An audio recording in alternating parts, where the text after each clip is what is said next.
এ চিত্র নাটোর লালপুরের তিয়াড় বাহাদুরপুরের। প্রমত্তা পদ্মার বুকে বাল্কহেডের বহর কেবল বালু তোলার সরঞ্জাম নয়, আড়ালে এক ভিন্ন সাম্রাজ্য। লুকিয়ে আছে গা ছমছমে অপরাধ জগতের গল্প। অবৈধ বালু উত্তোলন আর আধিপত্য বিস্তার নিয়ে অস্ত্রের মহড়া এখানে নিত্যদিনের ঘটনা। বাল্কহেডগুলো পাহারায় রয়েছে স্পিডবোট, সেই সঙ্গে অস্ত্রধারী প্রহরীদের মহড়া।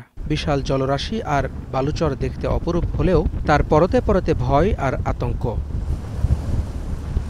২৭ অক্টোবর দুপুরে রাজশাহীর বাঘা, নাটোরের লালপুর আর কুষ্টিয়ার দৌলতপুর সীমান্তে পদ্মার মোহনার এক চরে কাজ করছিলেন বাঘা খানপুরের কিছু ব্যক্তি। এ সময় এলোপাতাড়ি গুলি ছুটতে থাকে দুর্বৃত্তরা। আহত ৪ জনকে হাসপাতালে নিলে মারা যান ২ জন। এ ঘটনায় নাম উঠে আসে কাকন বাহিনীর। স্থানীয়রা বলছেন, ওই ঘটনায় নিহত ২ জন মন্তাজ রবি বাহিনীর সদস্য, যারা ঈশ্বরদীর বিএনপি নেতা জাকারিয়া পিন্টুর অনুসারী। বালু উত্তোলনের ফলে দেখা যাচ্ছে যে নদীর পাড় ভাঙছে, ফসলে জমি নষ্ট হচ্ছে, আমাদের নিজস্ব যে বাড়িঘর এটা ভেঙে যাচ্ছে। এতে আসলে আমরা অনেক ক্ষতিগ্রস্ত হচ্ছি। আমারও ক্ষয়ক্ষতি, আমার মাঠ নাই যাচ্ছে। ধরেন আমার আবাদের মাঠ ছিল মেলায়, আবাদের মাঠ অনেক নাই গেছে। এইভাবে বালি কাটলে ধরেন আমার আবাদের মাঠ থাকবে না।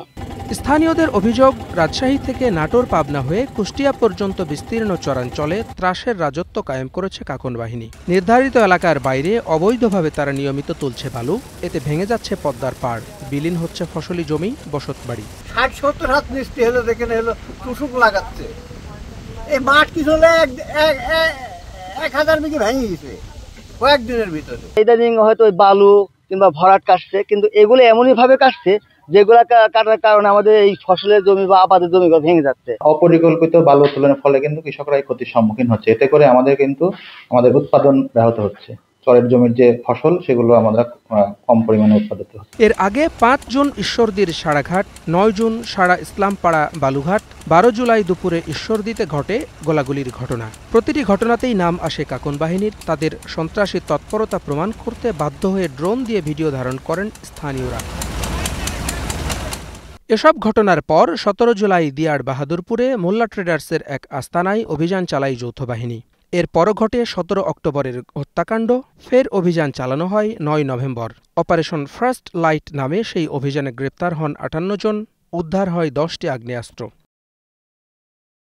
পদ্মার চরে এমন অন্তত ১১টি বাহিনী সক্রিয় জানিয়ে স্থানীয় প্রশাসন বলছে, চরাঞ্চল নিরাপদ রাখতে অভিযান অব্যাহত থাকবে। আমরা যে কোনো রকমের ইনফরমেশন পেলে কিন্তু সাথে সাথে অভিযান হচ্ছে। কিছুদিন আগেও তো সেনাবাহিনী অভিযান চালিয়েছে।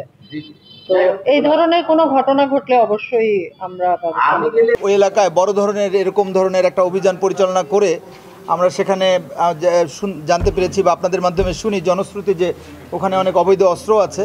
আমরা হঠাৎ করেই আমরা হয়তো ওই সমস্ত এলাকায় বড় ধরনের অভিযান পরিচালনা করব ইনশাআল্লাহ।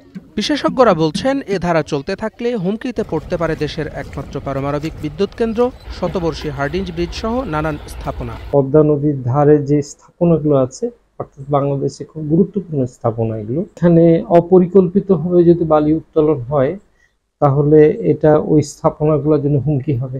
১৭ জুলাই অভিযানে অস্ত্র, মাথার খুলি ছাড়াও উদ্ধার হয় আইন শৃঙ্খলা বাহিনীর সদস্যদের একটি তালিকা, যারা ওই বাহিনীর কাছ থেকে টাকা নিতেন বলে অভিযোগ উঠেছে। এ বিষয়ে তদন্ত করছে police. Desk report, star news.